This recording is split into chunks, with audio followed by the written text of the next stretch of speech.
Hi guys, what's up? Welcome back again. Today, inshallah, I'm going to talk to you about respiratory examination.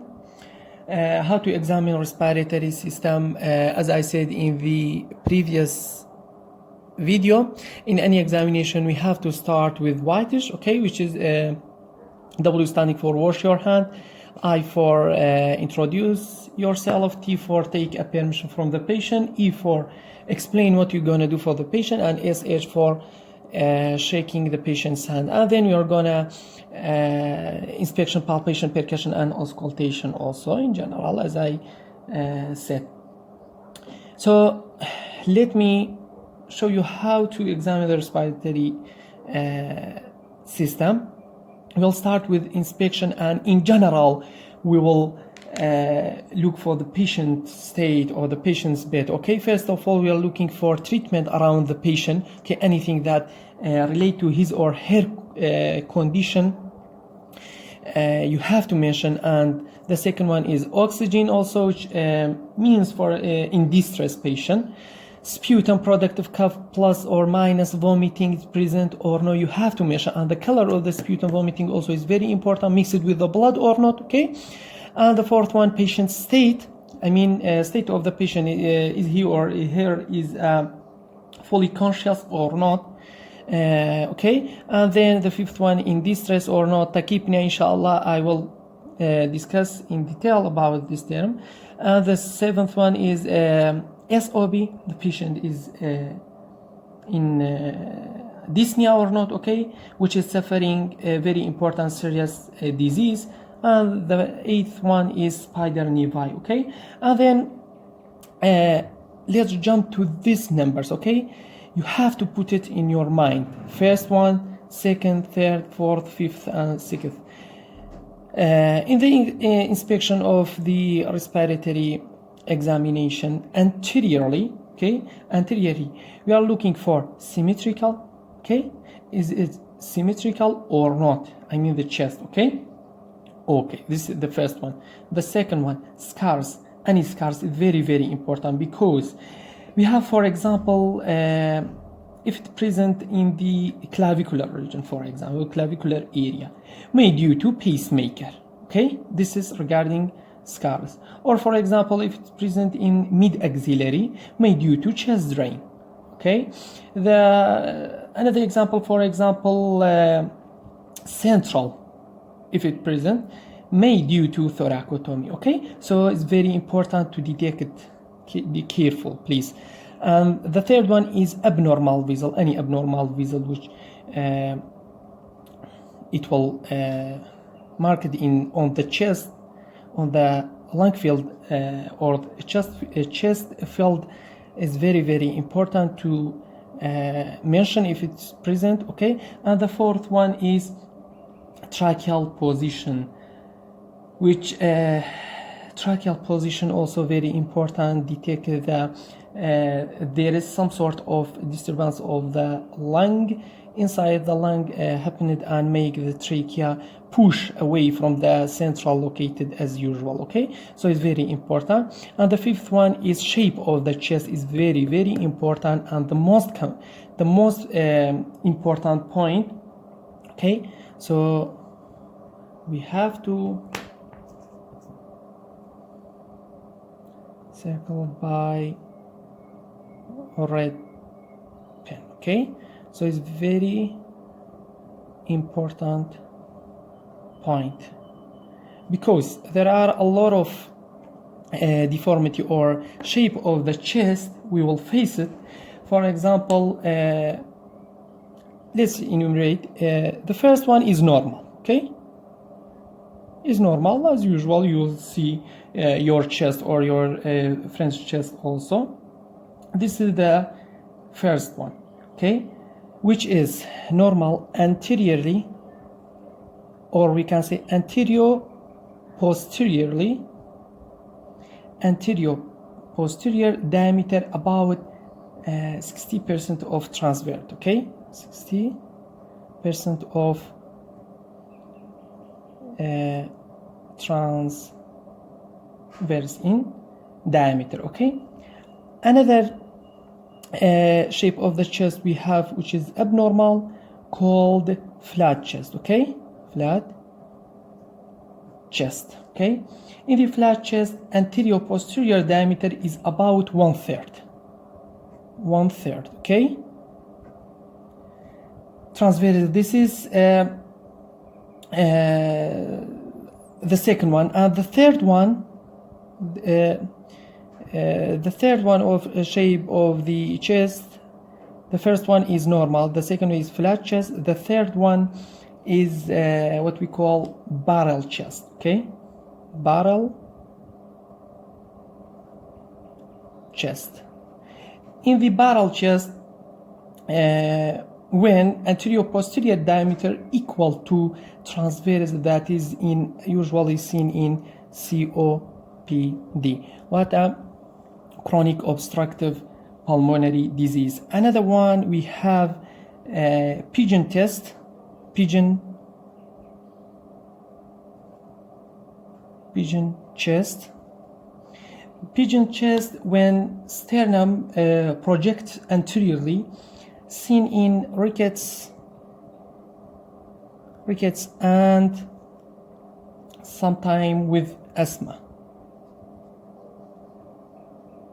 This type, okay, pigeon chest, very, very important. The fifth one is funnel chest. Funnel chest. The funnel chest, when lower end of sternum there is a funnel shape, we can put 30, 40 or 50 cc of water in it. Okay, so-called funnel chest. Another type, we have the sixth one, scoliosis and kyphosis, and mix it with each other, called kyphoscoliosis.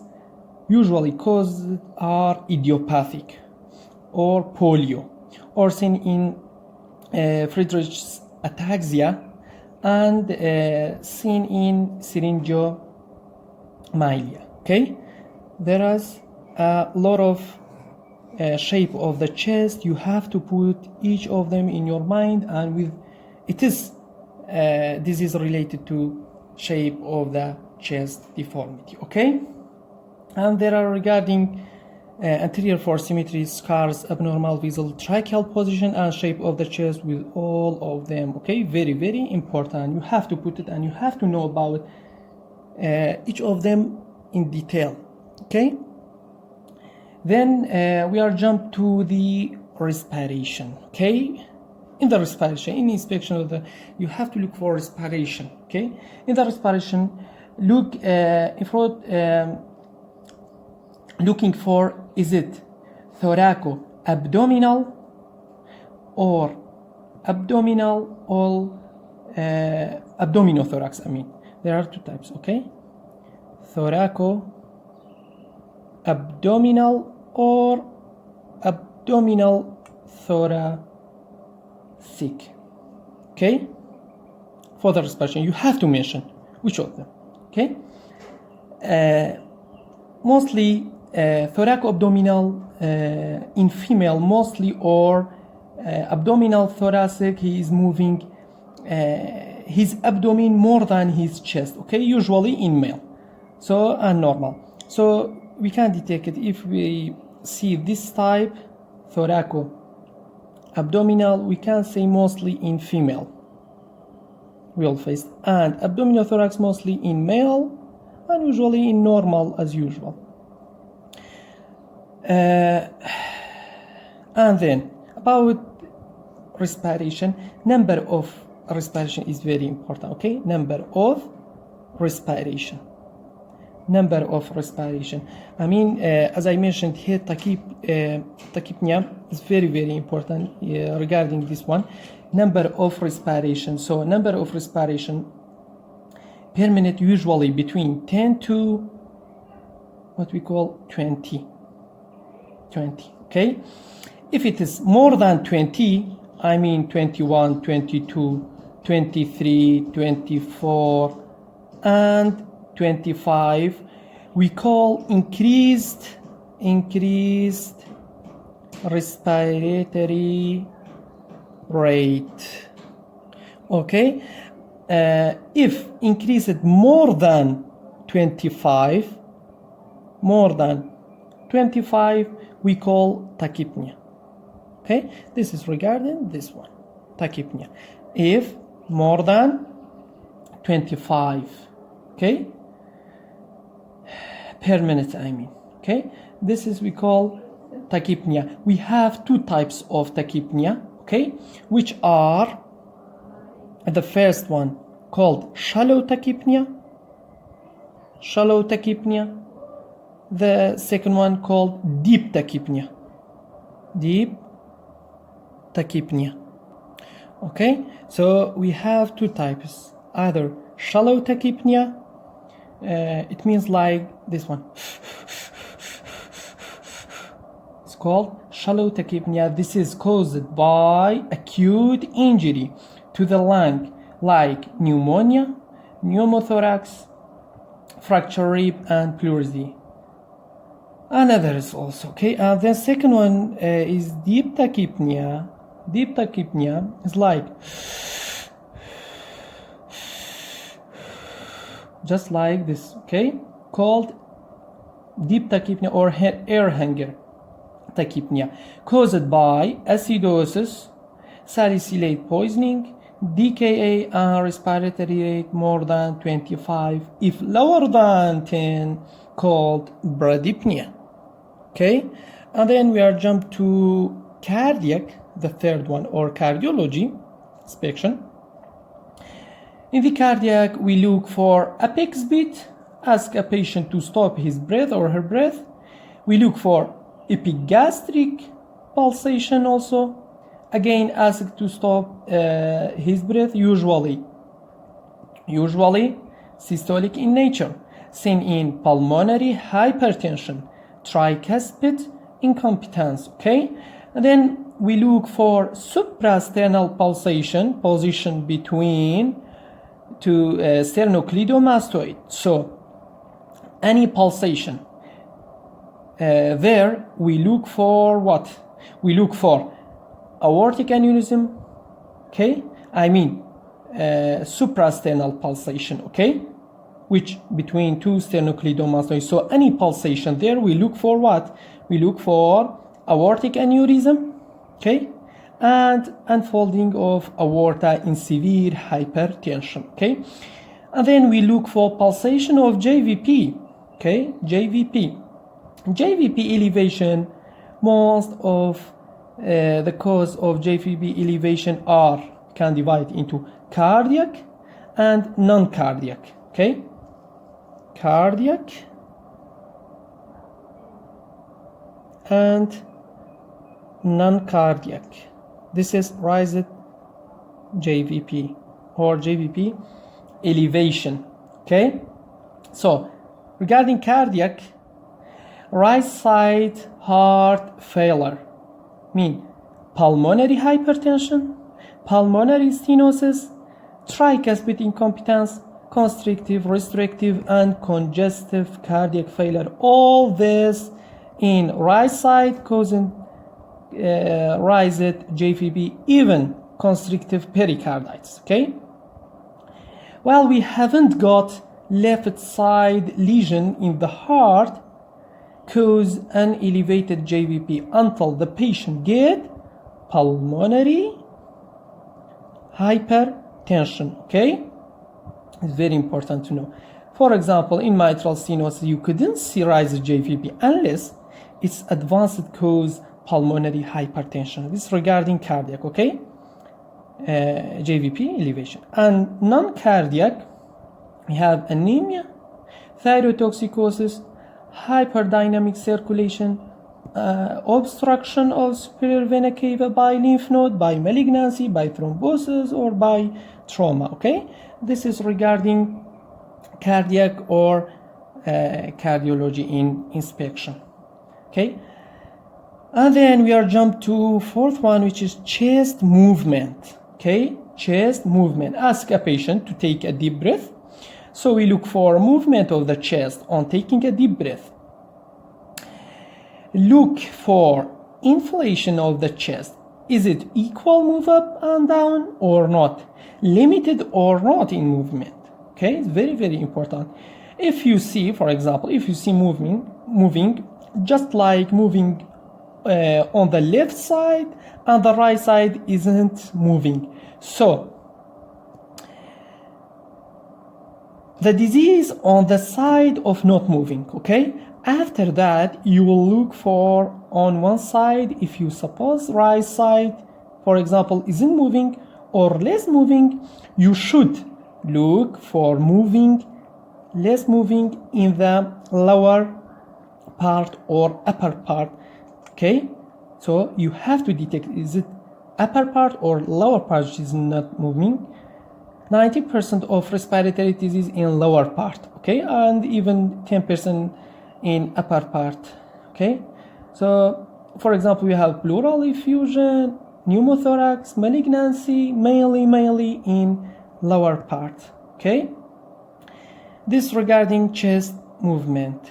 The fifth one is extrathoracic signs, okay? I mean, clubbing the hand, okay? Peripheral cyanosis, and anemia. With cyanosis, you will never see a patient with it, okay? Anemia, you will never see cyanosis. Why? Because you need 5 grams of what? 5 grams and more, reducing hemoglobin to get cyanosis, okay? And then we are looking for ankle edema. You have to press ankle joint, okay? And foot at least 1 minute. 1 minute, okay? At least 1 minute. For pitting or not, okay? Because we have pitting edema and non-pitting edema. Mostly pitting edema due to cardiac cause and non-pitting lymphatic disorder or obstruction, okay? So, for pitting or not, okay? And then you see if it is your finger dipped on the skin, you keep it and you will look after a half of a minute to see whether this appear or not, okay? If it is positive ankle edema, immediately we look for below the knee, okay? Goes up and below the knee we're looking for. If it's positive, also jump to above the knee, okay? If you look for edema, you just above the knee, I mean, okay?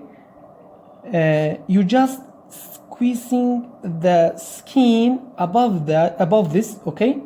You look for ascites also again, then should look for presacral edema, okay? It's very, very important. Why? Because if presacral edema is positive, it means that patient is bedridden, okay? Patient with severe leg edema, with ascites, and negative presacral edema, it means the patient is mobile, not bedridden, okay? And then we are jump to sixth one, which is back of the chest inspection, okay? Not only anterior, back of the chest. So inspection also again like anterior, as I said here, but except that in the back we have to inspect spine, okay, which should central strike, okay? Ask a patient to take breath, okay? Again, look for symmetry in both sides and any scar deformity and any abnormal vascularity, okay? So here is a very, very important question, as I written here, okay? Causes of clubbing and cyanosis at the same time in the patient's disease, okay? I mean in the same patient with the one disease. So what are the causes of clubbing and cyanosis at the same time. Very, very important to put it in your mind, okay?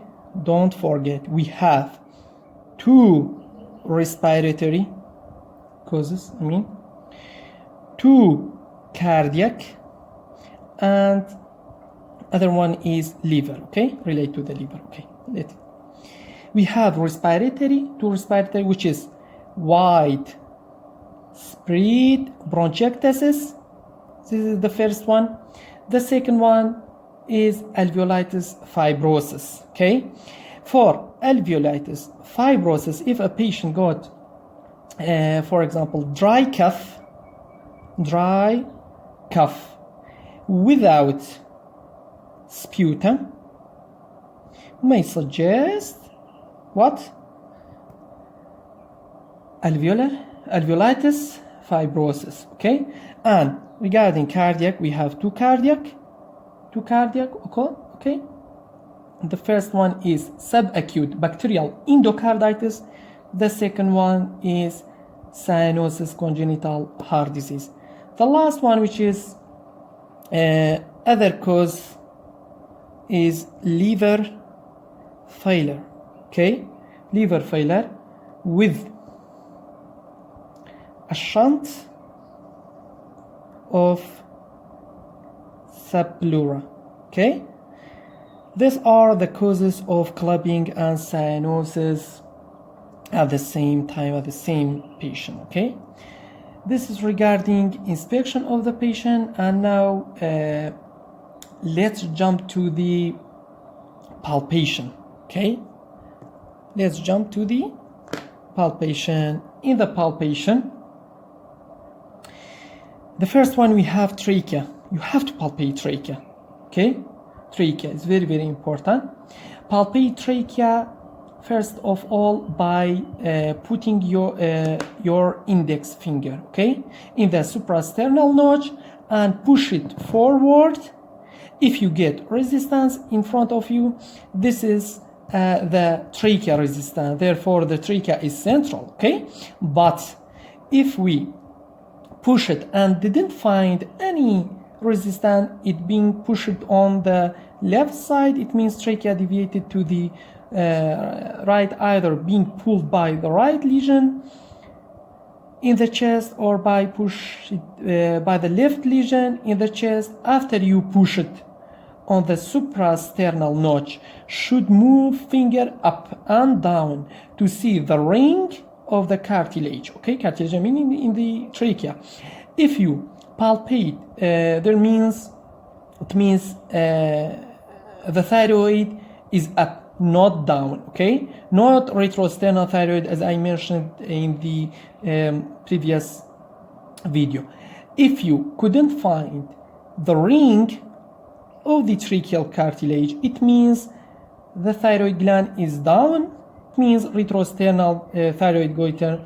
Therefore, percussion for it is for sternum is a must at that time, okay? This is very, very important to know. And then we are jumped to apex beat. Palpation for apex beat. We just put index finger on the nipple like that, and then other finger like this, rest on it, okay? And then there are 3 apex beat only, okay? The first one is normal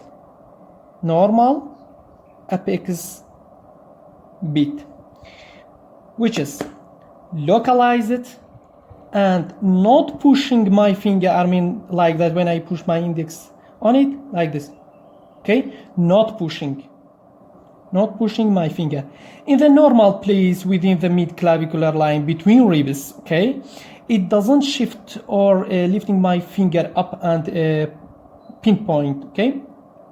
Means one finger you can detect it. There is no more than one finger, okay? It's very, very important regarding to the normal apex beat. The second one is called thrusting apex beat, okay? The second one called thrusting apex beat. Okay, thrusting apex beat, heavy apex beat, or we can say, okay, pushing my finger up. Okay, either displace it or not. If it displaces it, called volume overload. Okay, volume overload, or not, called pressure overload if it's not displaced. Okay, in between the ribs also, but it pushed my finger, means there is a force coming from the heart to push my finger. Okay, because it is within the mid-clavicular line and not displaced. For example, this apex beat called pressure overload. Okay, so causes either aortic stenosis or severe hypertension, while if apex beat displaced, thrusting and the anterior axillary line, it pushed my finger up.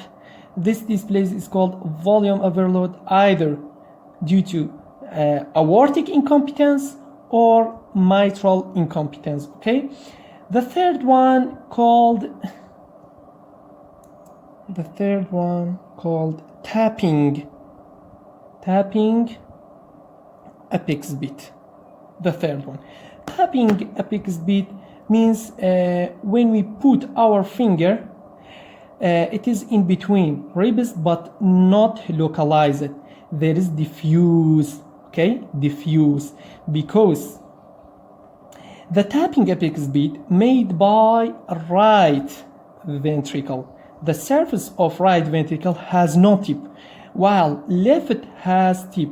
Therefore, if you localize apex beat by one finger, it means you are localized, okay, in the left ventricle tip, while tapping means the surface of the right ventricle is pushing the chest wall. Therefore, tapping apex beat seen in pulmonary hypertension, mitral stenosis, and ASD. Okay, this is because pressure on the right side, pressure the right side on the lung, on the pulmonary system, and right ventricle causes hypertrophy. Okay, hypertrophy, and pushing the left ventricle away from the sternum.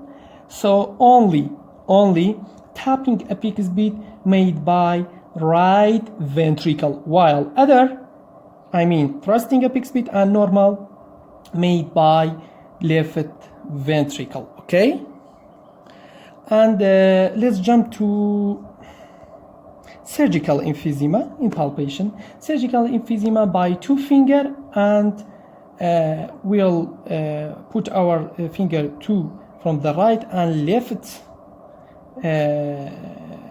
up chest and lower. Okay, like that. Okay, like that. Okay, two up and two lower nipple, especially in asthmatic patient and COPD or any trauma causing subcutaneous air in the skin. Okay, and then we have vocal fremitus. Vocal fremitus very important. By the hands you'll perform. Okay, ask a patient to say, for example, 1 2 3. Okay, like that, with each putting. Okay, 1 2 3, 1 2 3, 1 2 3. Like that, 1 2 3, 1 2 3. Okay, it's vital. Okay, you have to do, because I will not aspirate or pleural biopsy or fine needle unless I do vocal fremitus. It's sign on judging whether you aspirated or not. Okay, because if the vocal fremitus is normally I feel it. Okay, I feel the lung. If I put a needle, I will do a pneumothorax in the patient. It means there is no fluid in front of me. Okay, if fluid or air is present, the vibration which transmitted to the hand is diminished. Okay, this regarding vocal fremitus. And the last one is chest expansion, very very important. Okay, you do like this. Okay, chest expansion like this. Ask a patient to do breath. Okay, Okay. Chest expansion normally 5 centimeter. Your thumb are away from each other. Okay, 5 centimeter.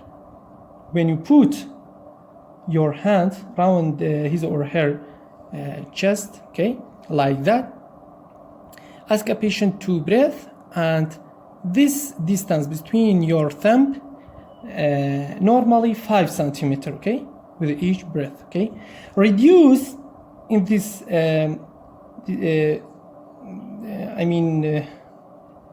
away from each other, okay, in centimeter, due to lung collapse and pneumonia. Okay, if it's lower than 5 centimeter in distance, so seen in lung collapse and pneumonia. This is about inspection and palpation of respiratory examination. And what about percussion? In the percussion, we'll perform this 1, 2, 3. Okay. First one is clavicle. Okay. The middle third of clavicle will percuss. Okay. This is regarding clavicle. The second one is lung field. Okay. Resonant is normal. Okay. The third one is specific percussion. Specific percussion. Percussing of upper dome of liver, okay, heart, apex of lung, and diaphragm. Regarding upper dome of liver, upper dome of the liver percussion, anterior axillary line, not mid-clavicular, okay, start with dull in percussion, and then in mid-axillary and posterior scapula also you'll perform. And then about percussion of apex of the lung, in this way above the clavicle you'll percuss, okay. The third one, which is a percussion of the heart, there are only 2 indications for percussion of the heart, okay. The first one is pericardial effusion. Pericardial effusion. The second one is chronic obstructive airway disease. Okay, in obstructive airway disease we find no percussion note. Is tympanic because the chest is hyperinflated. Okay, hyperinflated above the heart, and heart will push down. Start from below right clavicle. Okay, for example, it's the right clavicle and this is the left. You'll start here, okay, to this direction and this direction and this direction. Okay, so you start from and goes to the left. When it becomes dull, we put a mark there. Okay, and then again from below that right clavicle again, but lower than first point, starting to the left again till become dull again, and again put a mark. Okay, do it till below nipple. Okay, and then start again from the axillary upward. Okay, from here, from the axillary upward, you will percuss. Percuss again. Okay, and we put a mark again. After you finish, you take your hand like a fist here on it, on this, put it on the area. It must be your heart is your fist. Okay, if it is larger than those mark that you put or mark it, your fist, it means pericardial effusion. Okay, this regarding heart, or what we call percussion of the heart. Okay, finally we have what we call percussion of diaphragm. Okay, actually not percussive diaphragm. Okay, but here we will percuss in the upper border of the liver, in the right side on the back, okay, which the diaphragm is attaching to start, okay, attaching to I mean, we'll percuss in the upper border of the liver, okay, in the right side on the back, which diaphragm is attaching to. Okay, start with away from scapula. I mean, if it's scapula here, we'll start here, okay, not here, here. Okay, away from scapula up to down till become dull, okay. Ask here, for example, at this point become dull, okay. At this point, ask to take a deep breath and hold it. It becomes tympanic. It means the diaphragm at this area moving, okay. This is regarding percussion of diaphragm, okay. So we have sound of percussion, okay. Normally it's a resonant, okay. Normally we have dull seen in for example consolidation if it's present, or collapse, okay.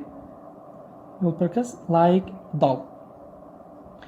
And we have stony dull. It just look like stone, okay, when you percuss, okay. Stony dull you'll see in pleural effusion, okay. And then we have what we call, and the last one we have hyper resonant, which we can see in pneumothorax, okay. This is regarding percussion. And now let's jump to auscultation of the respiratory, okay. First of all, you're looking for a respiratory sound. In the respiratory sound, whether it is vesicular, I mean normal vesicular, or prolonged expiratory phase obstructive airway, or bronchial, okay. I mean vesicular with prolonged expiratory phase of obstructive airway in asthma or COPD, okay, which means is there expiration is 3 times 4 times more than inspiration. Usually expiration half or less than inspiration time, okay. In other hand, we have bronchial breathing characterized by the following, which the first one is harsh equal phases, mean inspiration equal to expiration. This is the first one. The second one is there is a gap between inspiration and expiration. The third one is fine crepitation. These are a classical trial of bronchial breathing, okay. Crepitation isn't a must for the diagnosis, because bronchial breathing normally above the trachea is without crepitation, okay. So auscultate by the bell. Usually all respiratory sound are low pitch except fine crepitation high pitch, but you can auscultate the respiratory sound with diaphragm also, and ask a patient to take a breath and in and out with each putting. So vesicular is like what we call hafif, okay. The inspiration 2 times of expiration, and there is no gap between inspiration and expiration. Anywhere of the chest is vesicular except above the trachea. It is bronchial breathing normally, okay. So it's very important to know for bronchial breathing there is harsh sound, there is equal phase inspiration, just in time expiration, and this the first one. The second one is gap between inspiration and expiration is present. The third one is fine crepitation. These are all for bronchial breathing. Normal breathing with prolonged expiratory phase, but this prolongs make a sound like wheeze, okay, indicating the patient's got either asthma or COPD. And let's jump to vocal resonance. In the vocal resonance, not vocal frequencies, which it by hand put a stethoscope on, okay, as I said. So in here, in vocal resonance, put a stethoscope on the chest, tell the patient to say 111 or 44, anything coming from the throat, okay? Okay, ask to say something come and go from the throat, not his lip, okay, like p, okay. So using the sound coming from the throat, from the vocal cord, say 99, increase it due to consolidation, lobar collapse and tumor, decrease it due to pleural effusion. And then we have egophony, ask a patient to say E, okay, when you put a stethoscope called egophony. In a patient with pleural effusion, you heard as A. but in vocal resonant, in pleural effusion, it decreased or diminished. Okay, and then we have adding sound. In the adding sound, we are looking for wheezing. Okay, and wheezing is present or not. Okay, usually seen in wheezing, or seen in asthmatic patient, and COPD. Okay, this is the first one. The second one is coarse crackle. Coarse crackle. I mean, in pneumonia. Okay, in pulmonary edema. Okay, the third one, you're looking for fine crackle. Okay, fine crackle. Okay, this usually is seen in pulmonary fibrosis. Okay, the fourth one, stridor. Okay, which indicate upper airway obstruction. Okay, and the fifth one and last one is pleural rub. Okay, these are all regarding how to examine respiratory system. I hope you got a benefit from this video. Please don't forget step-by-step inspection. Before that, watch. Okay, W standing for wash your hands, I for introduce yourself for the patient, T for take a permission, E for explain what you're gonna do for the patient, and S for the patient's shaking the patient's hand, and then we're gonna inspection, palpation, percussion, and auscultation.